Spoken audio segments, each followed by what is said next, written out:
So taking my walk around the island this morning, down by the harbor, and of course there's water puddles everywhere from all the rain we got last night from the outer bands of Imelda, and all the little crane birds are just having a field day this morning, having fun, taking some water in and just hanging out by the water, in the water.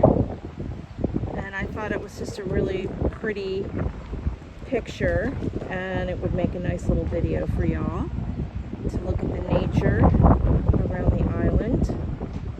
And yes, it is still quite windy, and it's just going to continue to be windy for the next 3 days until Imelda passes and turns out to sea.